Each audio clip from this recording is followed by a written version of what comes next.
I'm going to do here is I'm working on the third wall for this diorama, for the church diorama. So I have gotten a couple of questions on how I do my lines, my cuts so straight. So I figured that I'll just go through a quick overview of how I do it. So I already started. In this particular case, this wall is going to match this wall. So 5 inches from here to here is 5 inches. So I just already measured. Usually I measure at 2 points. So I measured 5 inches here, 5 inches here. And then what I do is I put the ruler from mark to mark, and I pretty much, I don't go over it with a pen. I just slice it with the X-Acto. And then these here are 1/2 inch across. So I already marked it up for 1/2 inch, and then what I'll do is I'll mark it up down here as well, and it's gonna be the same deal. So pretty much once I do that, you know, I'm just gonna go from point to point, and that's pretty much how I get my lines straight. So let me mark up the bottom portion, and then I'll be right back. Alright, so what I did is I marked these lines down here. So pretty much, again, these are approximately 1/2 inch wide. So I kind of marked it up with the red pen, did the same thing down here. And then what I do after that, and I'm gonna prop this up a little bit. Pretty much it's and I'm just gonna start in the middle just for the purposes of this tutorial slash video slash part 3 of this dial. But what I pretty much do is I match up the lines, and then pressure against the ruler, and it kind of gives me the line that I'm looking for. You know, so I'll repeat this across. Then what I do, everybody has a different technique. I've heard people say they use anything from a skewer to the back of a paintbrush to a golf tee pin. So whatever you feel comfortable with. I usually go with a pencil that isn't too sharp, and then I pretty much pull one of these, and then I will repeat the same thing going down. So I'm gonna mark up all the lines, and not to keep anybody super bored by doing it. So I'll turn off the camera, mark up all the lines, and I'll be back in a second. So what I do want to stress is, as you're cutting your lines, you know, take your time with it. Match up your measurements, nice and steady and slow. These X-Acto knives, they should stay sharp. Once you start getting some resistance from the foam and it's starting to not slice clean, then it's time to change your blade. So far this blade is doing pretty good. I know it's going dull. I can feel it because when it's a new blade, it literally is like a hot knife through butter, and it's starting to get a little rough, but it's still giving me straight lines, so I can work with it for a little bit, especially something that's going to be just kind of slicing up this line. So again, you want to be slow and steady. You want to make sure that the blade is pressed against the ruler, because if it's not, it'll tend to kind of veer off a little bit to the right, away from the ruler, and then you've messed up your line, which I've done plenty of times, and there's ways to correct it, but it's just easier to kind of take your time with it.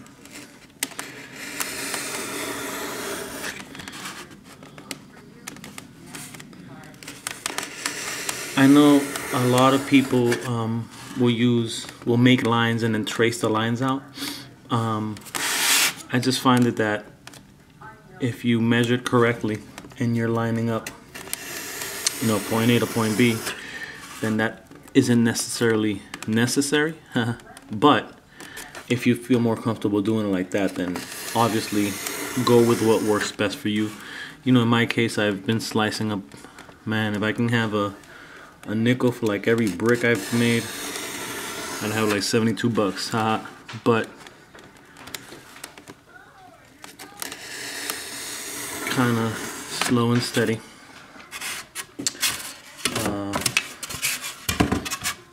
this last one here.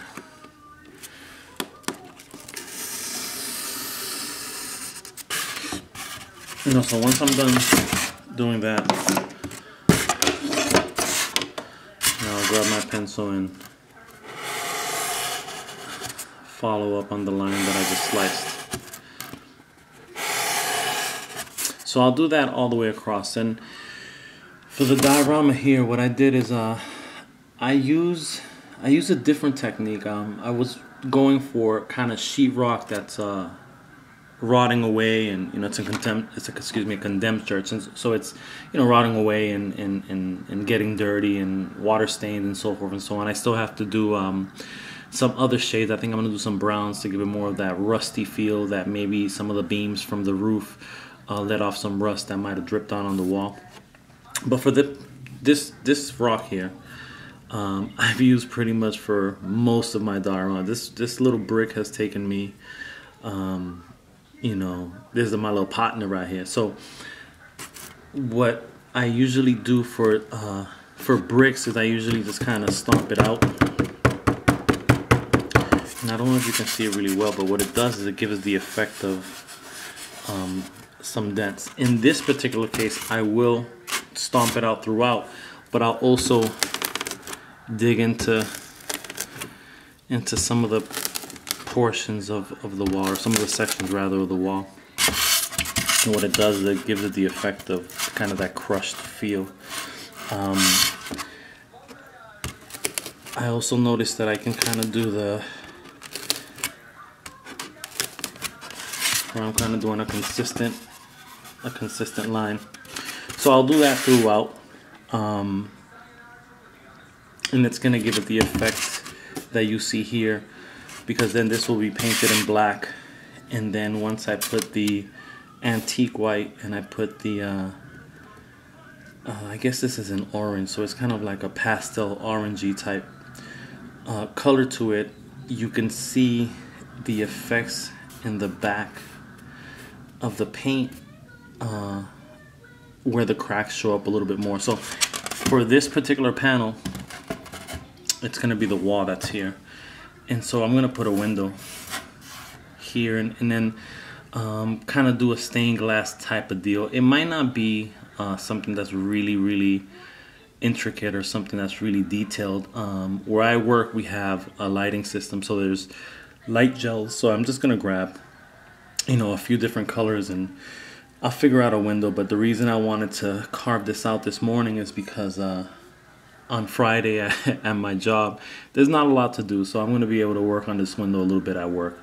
I know a few people have asked me, you know, how is it that I rock out these dials so quick? It's because of my job, man. Honestly, I have a job where I'm a building manager, so for the most part, I'm just there and I'm closing up the building at the end of the night. I'm one of the last staff people that leaves and so forth, so I'm able to take pieces like this to work with me and just work on them at my desk for a little bit. You know, not something I can sit there and do the whole time, obviously, but, you know, 15 minutes here, 10 minutes there throughout the day, and next thing you know, I have a wall built up. The other thing I'm going to do with this one is magnetize it. So these are the magnets that I personally use. The name brand is Nicole, and it's, I guess their website is Nicole Crafts. So you know, this is what I'm going to use to put magnets here and on this side there, so that when it's done being magnetized, there'll be a magnet right there, and there'll be one up here. For a lot of these dials, I usually kind of do all 4 corners, but this is my own personal dial, so if it was a commission, I probably would have done that. But as my own personal dial, I don't necessarily need it to be, you know, as long as I can just do that, I'm good. It'll pop out a little bit there because it has no magnet in the corner, but again, it's not like I'm doing anything crazy that I would, you know, make it do that. So yeah, so that's the next step for this, is I'm going to magnetize this corner, that corner, and do the same thing on the side of the wall. Finish beating this up a little bit and giving it a black wash, and then getting into painting it. I have to still work on a piece of this here, which is the molding that I'm going to use for the bottom. So I have to beat this up as well and glue it on here, do the window, and then a couple more things, a couple more details that I want to do on the wall. So I'm definitely not done with this one, and I will keep you guys posted on the process to give you an idea of how I go about creating my dioramas. Alright, so magnetized, this is magnetized as that, and the four corners, or the two corners, or the corner in the middle here on the dial. So what I'm doing now is I'm working on the molding.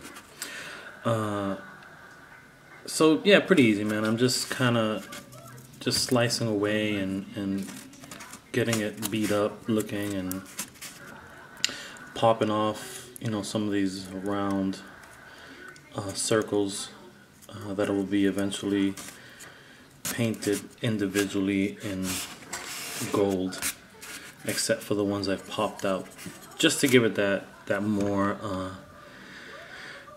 beat up, condemned, wasted, torn, old look. And then with this particular wood, it's real wood. It's not balsa wood, so it's still easy to cut with the X-Acto. But what I'll do is I'll stain it with the same color that I use for the door and for the molding that's already on here. It's already been fitted, so all I have to do is stain it, let that dry. And this is actually one of the final pieces that I actually put on before I give it that airbrush look, just because there's still black washing to do on this wall, and there's still the paint job. So by putting it on now, I would be trying to avoid painting this. So this was just kind of the last piece I put on. By that time, this piece would already have been stained and, you know, painted. What I use to paint the little circles is basically deco color, and I have the one with the fine, which I don't think I use for this one, but I also have this one that's more of a this is an extra fine, this is a fine line, so the difference is the tips. So pretty much I'm gonna go with this one. But deco color is actually something I've been using for years and years, and I used to do canvases for people, you know, with their kids' names on them and so forth. So this is what I would use, this particular brand by Marvy, which is pretty good. Alright, so the next step that I took was creating this window. And I just realized now, the way I have the camera set up, you're not going to be able to see the greatest angle, but for the most part what I did is I took a mug and just kind of traced it on here, half of, so the 180 instead of the whole 360, and then just measure some lines. Wanted to create some kind of frame for this window, so I had a big piece of balsa wood, so I kind of followed the same technique and did that. So this is going to kind of sit on top of that, and then I'll using the inside of that, I'll make the rest of the frame, and it'll all be painted black and it'll kind of blend in. But again, I wanted to kind of get that depth a little bit, so you can see the difference between, you know, that there was a frame there. And it's not easy to work with circles, so it's kind of a warped, it looks a little warped, but I think once I'm done with it, it should look good. And then what I'll do is I'm gonna put like a frame in there. So I'm gonna put like one there and then like one across to make it seem like a cross, and then I'll put the stained glass and then it'll pop off. So this is gonna be the window, you know, the stained glass window portion of I think the camera went up a little bit. So the stained glass window portion of this diorama. And most of the time I have no idea what I'm doing, and I'm going with the flow. So through a series of, will this work? What? How can, I don't even, anyway, was able to complete the window. So I'll show you what the back piece looks like. So what I did is I overlapped that front round piece, and I wanted to make sure that it overlapped underneath the messed up cut of the window, and so that I had somewhere to kind of lay on, and then I glued it.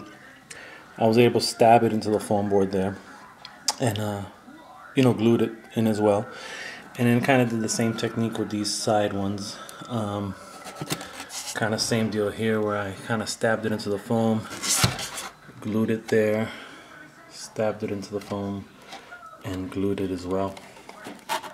So obviously from this angle you see all the chewed up foam. Sometimes I try to make as straight a line as possible, as smooth as possible, and it just doesn't work, which is why a lot of times I have to end up hooking it up with some balsa wood, and then hopefully you can't see it. Now see, if you see it in an angle, you can see how it's kind of warped right there. And same thing here, and in the bottom you can see kind of chunks of it. But what's going to happen is I'm going to paint, it's all going to be black, and then once I put the gels, it's going to make it the stained glass window, it's going to cover that, so you're not going to see it anyway. The gel's going to be up front, and I already kind of set it up in a way where I can kind of slide the gels right into the space that's between the balsa wood and the foam board. So once I do, I have to cut it out precisely, and then kind of fit it in there, and then try to figure out how I'm gonna make it not overlap here. And obviously I went with the technique, or with the look of the church window, I went with a cross.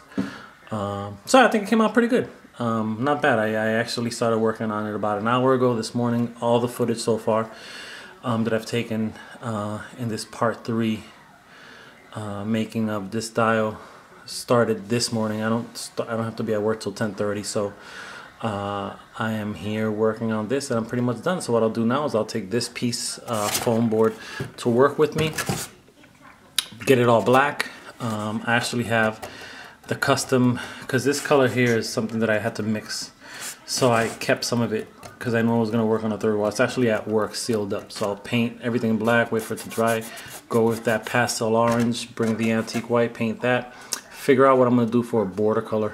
I may go with gold, actually, the marker, or not. I don't know. I may just go with a brown, some of the, one of the browns from the floor, or I don't know. We'll see. We'll see what happens when I get there. But all right, so far this is where I'm at. So I'm trekking along, and I'm probably gonna finish this by tonight, as I have some other commission dials that I need to get back to. And I'm out. All right, so I have no idea what I'm doing here, and most of the time I have no idea what I'm doing, and I'm going with the flow.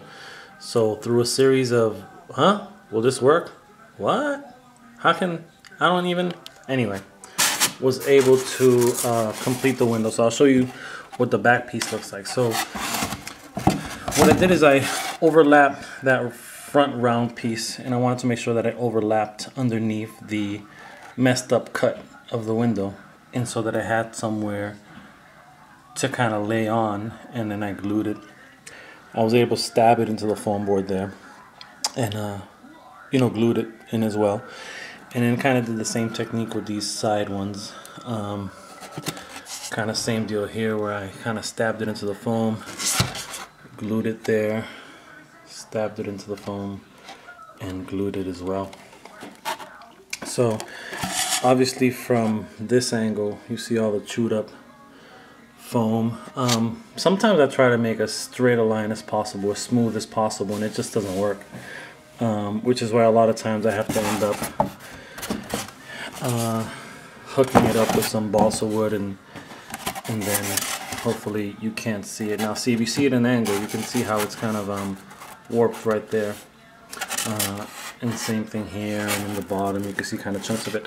But what's going to happen is I'm going to paint, it's all going to be black, and then once I put the gels, it's going to make it the stained glass window, it's going to cover that, so you're not going to see it anyway. The gel's going to be up front, and I already kind of set it up in a way where I can kind of slide the gels right into the space that's between the balsa wood and the foam board.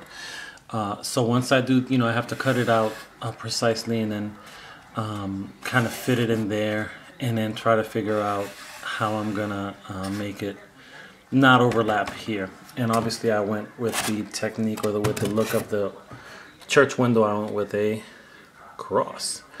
So I think it came out pretty good. Not bad. I actually started working on it about an hour ago this morning. All the footage so far that I've taken in this part 3 making of this dial started this morning. I don't have to be at work till 10:30, so I am here working on this, and I'm pretty much done. So what I'll do now is I'll take this piece foam board to work with me, get it all black. I actually have the custom, because this color here is something that I had to mix, so I kept some of it because I know I was going to work on a third wall. It's actually at work sealed up, so I'll paint everything black, wait for it to dry, go with that pastel orange, bring the antique white, paint that, figure out what I'm going to do for a border color. I may go with gold, actually, the marker, or not. I don't know. I may just go with a brown, some of the, one of the browns from the floor, or I don't know. We'll see what happens when I get there. But all right, so far this is where I'm at. So I'm trekking along, and I'm probably gonna finish this by tonight, as I have some other commission dials that I need to get back to. Okay, so I am back from work, and one of the things I did at my job today was finish this wall. So I had, you can still see the glue. I just actually glued that down right now. I have to just clean that little corner. But earlier today I stained the molding there, and then just a few minutes ago I did the little gold circles, and the wall was then at work. The window's all set. So what I'm going to do now is, instead of getting the light gels at my job, which I honestly haven't seen in a while, so I don't even think they're there, to be honest. So what I did is I bought this clear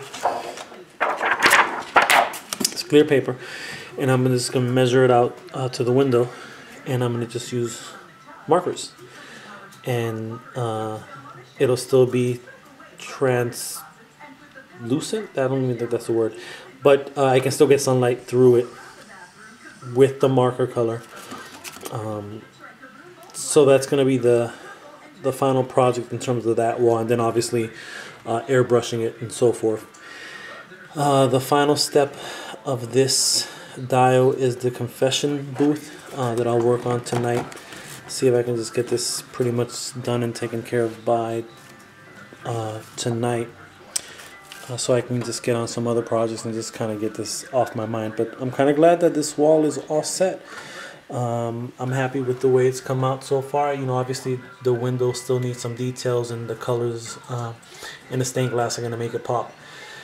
Wasn't able to match the two bottom. That's kind of the one on the right is like a sienna, a burnt sienna type deal, or a sienna. And the one on the left is a handmade or mixed paint that I couldn't duplicate. I thought I had some extra work and I didn't. So it's not matching exactly, but that's cool, because once we get the airbrush in there, it shouldn't matter anyway. Alright, man, so that's where I'm at. I'm not sure how the sound's gonna come out on this, because the airbrush gun, or the airbrush machine, turns on every few seconds as I'm spraying. So anyway, I'm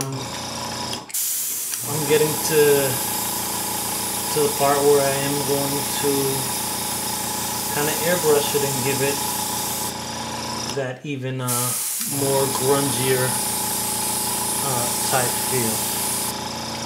So as I've said before, man, I'm fairly new with the airbrush gun, and I'm trying my best. I don't, I guess I can do some precise lines as I've done.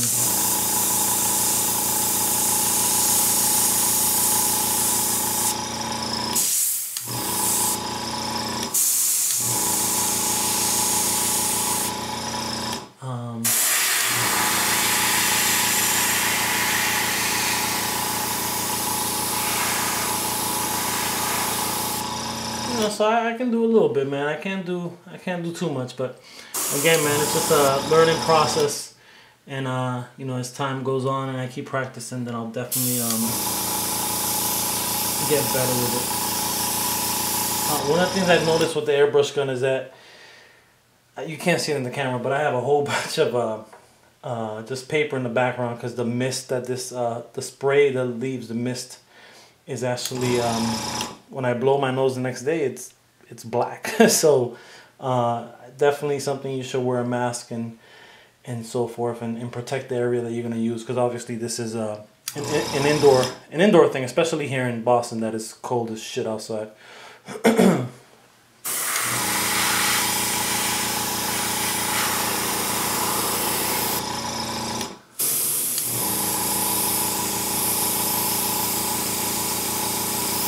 I was also able to finish the stained glass. So what I just did is I bought a piece of plastic, as I showed in the last video, or a piece of not plastic, but like a sheet of this plastic type. So I cut it out, you know, shaped it, and then just used a marker for each different panel. You can't see it that great, but it's cool.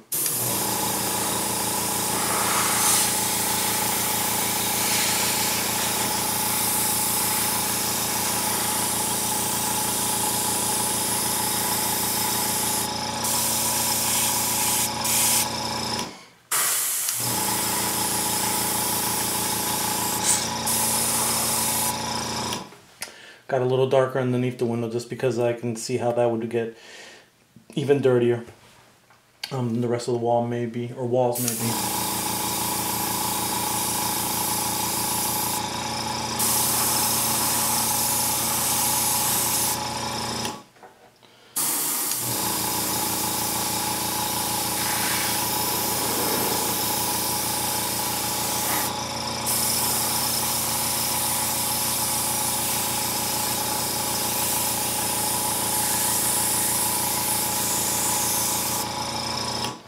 I think I'm gonna come, or I am. I'm gonna come back with a brown, and just do a little bit more. And so I'm just not using black, but that brown will give it another feel, hopefully.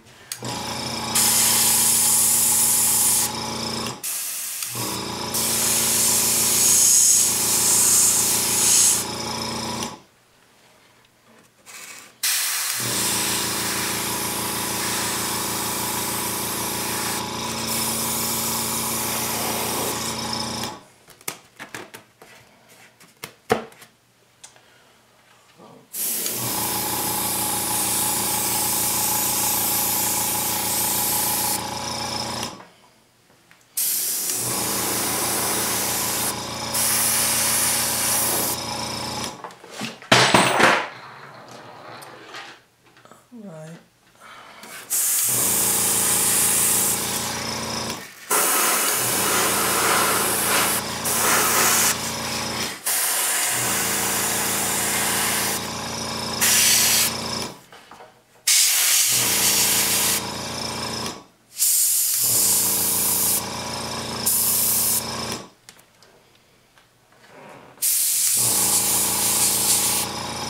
So I'm gonna grab the brown and keep flowing along. Okay, so the paint job on this is officially finished. Airbrushed it the way I want to airbrush it. I put the white sheet in the back of the window so you can see the colors. I used like a yellow, a green, a reddish color, and a blue. Much darker colors when you look at them as markers. They were design markers, Prismacolor design markers. But once they hit that surface, they obviously lighten up significantly. They would be a lot darker on paper. But that's okay, because again, it's more than anything. I wanted to make sure that I can put a light through that window for shots. I added some brown. I added kind of those. I'm alright with this one. It's kind of those rusty type,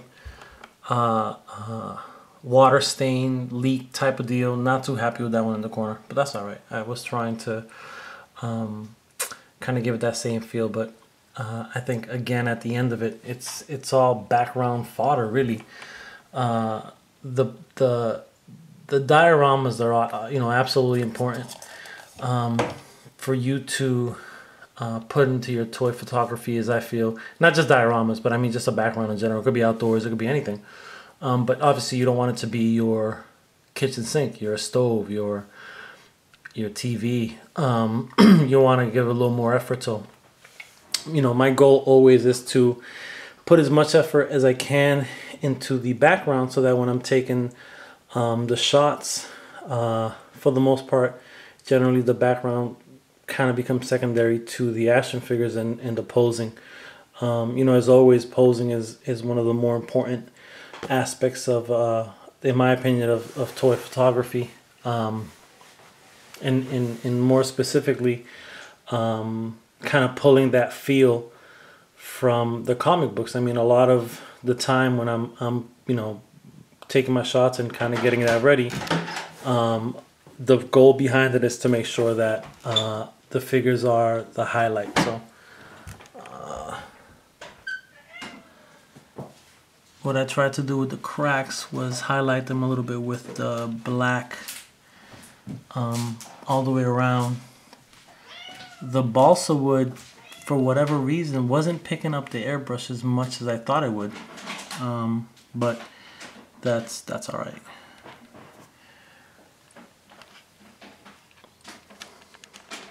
Okay, so I went back and I wasn't feeling the attempt in that corner right there. I attempted to kind of do like a rusty water leak type of deal, and I just wasn't feeling it. It just felt too dark. So I just went back over it with a antique white dry brush, and I feel a lot better about it now. Did a little antique dry brush on the bottom panels just to give it that moldy type feel. When sheetrocks get kind of old and moldy, I've seen how they kind of look almost as if they bubble up, and if like you just pass your hand on the wall, it'll just crumble away. So I was trying to give it that feel as well. As I remember, you know, being a graffiti artist, a lot of surfaces, before we start painting on the surfaces, we have to, you know, just get an idea of if the paint that's on that wall is loose, and if it is, we scrape it off. So a lot of times I would just kind of take my hand and place it on the wall and just kind of rub it down and see what I was working with. So I remember doing some abandoned buildings and painting on sheetrock and seeing that kind of build up on the wall. So I said, let me go with that since I've seen that. And this isn't intended to be wood. This is actually just painted sheetrock. So I went with that feel.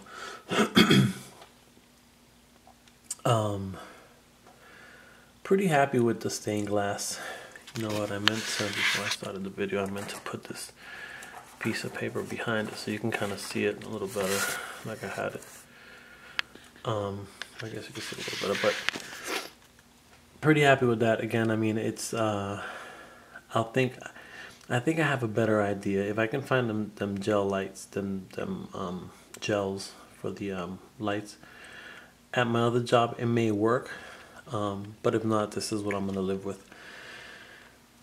So yeah, I just took a picture, posted it on Instagram of this cable getting the cable just trying to stop Bullseye real quick, and Bullseye's trying to be slick, and he's about to, I guess, attempt to be quicker than Cable, which is damn near impossible. Cable's whip his ass like that. Yeah, man. So you know what? I'm not gonna do the confessional box tonight. My goal was to finish that up, and that would be somewhere in this area. It's like 50-50 right now. Like, I want to do it and I don't want to do it. I feel like if I do it, it'll take up a lot of space.